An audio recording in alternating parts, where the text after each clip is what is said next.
চাইতে ঈদের সুযোগ, অর্থাৎ ঈদ আনন্দের মতো কাটাবেন যারা সুদ খান, যারা বিশেষ করে যারা কারেন্ট মানে শুধু সুদ খান তারা এখন থেকে কারেন্ট সুদ খাবেন।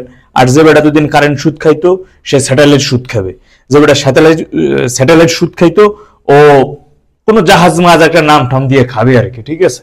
মানে দ্বিগুণ দ্বিগুণ দ্বিগুণ দ্বিগুণ সুদ খাবেন। কারণ হচ্ছে কি, বর্তমান যিনি সরকার প্রধান আছে, অন্তর্বর্তীকালীন সরকার প্রধান আছে, তিনি হচ্ছে গ্রামীণ ব্যাংক। আর গ্রামীণ ব্যাংক হচ্ছে ক্ষুদ্র ঋণ, আর ক্ষুদ্র ঋণ মানে 10,000 টাকা ঋণ নেবেন, 14,000 টাকা ওইখানে পরিশোধ করবেন, আপনি স্বাবলম্বী হয়ে যাবেন, ঠিক আছে। অর্থাৎ সুদ খোটের জনক হচ্ছে হলো বর্তমানে অন্তর্বর্তীকালীন সরকার প্রধান হিসেবে আছেন। সুতরাং আপনারা যারা আছেন, যারা সুদে টাকা পয়সা লাগান, বিশেষ করে আমার নিজের গ্রাম আছে, আমার গ্রামে তো বাবা সুদখোরদের জ্বালায় একেবারে অস্থির, পুরো গ্রাম পুরো এলাকায় আর কি, রাস্তায় বেরোলে বিলবিল বিলবিল করে সুদখোররা। সুতরাং সুদখোর যারা আছেন, আমি আবারও বলি, সুদখোর যারা আছেন তাদের জন্য এখন হচ্ছে হলো প্রতিটা দিন আপনাদের ঈদের দিন, প্রতিটা মুহূর্ত আপনাদের ঈদ আনন্দ বয়ে যাচ্ছে। কারণ এখন হচ্ছে আপনাদের সরকার ক্ষমতায়, আপনারা এখন, তার মানে আপনারাই এখন ক্ষমতায়।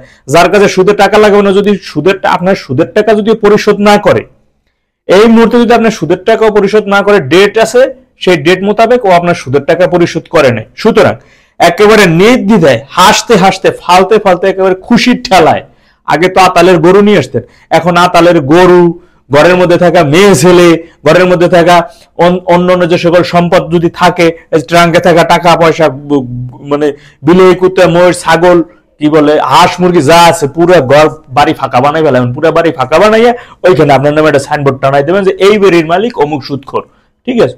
সুতরাং আপনারা এখন কোনো চিন্তা করবেন না, কারণ আপনাদের এখন আপনার ক্ষমতা কে দেখে, আপনারা হচ্ছেন ক্ষমতার একেবারে মহা উপরে চলে গেছেন, আপনাকে ক্ষমতার কাছে ধারে কাছে একেবারে আশপাশে ঘেঁষার মতন ক্ষমতাবান এখন আর এদেশে কেউ নাই। সুতরাং আপনারাই এখন সবচাইতে বেশি ক্ষমতাবান, সবচাইতে বেশি প্রভাবশালী। তাই সুদখোররা আপনারা যারা আছেন, অন্ততপক্ষে এই আনন্দে, আপনারা যারা অন্ততপক্ষে গ্রামে, আমার এলাকা সহ অন্যান্য সারা বাংলাদেশে যত সুদখোররা আছেন, নিজ নিজ গ্রামে নিজ নিজ এলাকায় আপনারা এই আনন্দ অন্ততপক্ষে নিজেদের মধ্যে কিন্তু একটা চায়ের আড্ডা, একটা খিচুড়ির আড্ডা বা একটা খাবারের আড্ডা দিতেই পারেন আপনারা। কিন্তু যদিও সুদখোররা এই ধরনের আড্ডা মাড্ডা দেয় না, কারণ তারা এই সকল আড্ডা মাড্ডা বিশ্বাসী না, তারা বিশ্বাসী দিন যায় কেউ পয়সা গোনা, দিন যায় পয়সা গোনা, সুদখোরদের বাবা। যাই হোক, এখন আপনাদের কিন্তু আপনারা চাইলে আমি মেসেজটা আপনাদের বলে দিয়ে দিলাম, হয়তো আপনাদের অনেক এতদিন জানা ছিল না যে না আমরাই এখন ক্ষমতায়।